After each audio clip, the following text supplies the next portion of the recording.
Now his parents went to Jerusalem every year at the feast of the Passover. And when he was 12 years old, they went up to Jerusalem after the custom of the feast. Luke 2, verses 41 and 42. Joseph and Mary went up to Jerusalem every year to the feast of the Passover, according to the requirements of the Jewish law. Christ's childhood days were ended. He had entered upon the period of youth. Joseph and Mary, as was their custom, prepared to take their long journey to Jerusalem. They took Jesus with them. They went in company with many others who were on their way to Jerusalem to observe this solemn festival.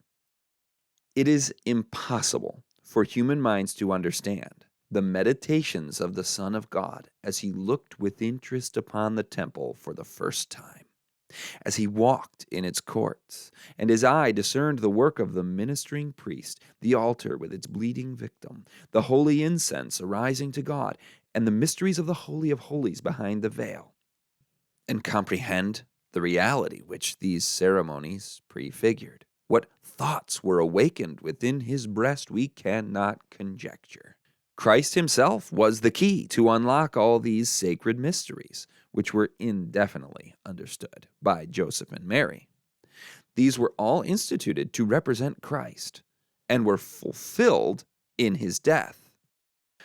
The Passover was a name given to this ceremony in commemoration of the wonderful event of the Hebrews leaving Egypt.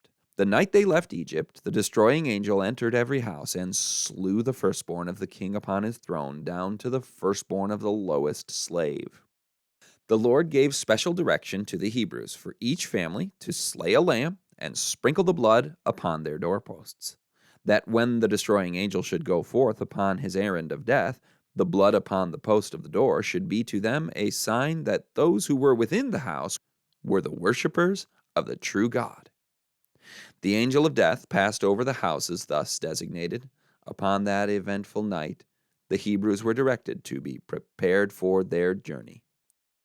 While the institution of the Passover was pointing backward to the miraculous deliverance of the Hebrews, it likewise pointed forward, showing the death of the Son of God before it transpired.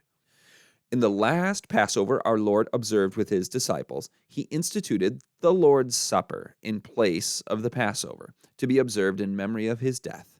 No longer had they need of the Passover, for he, the great antitypical lamb, was ready to be sacrificed for the sins of the world.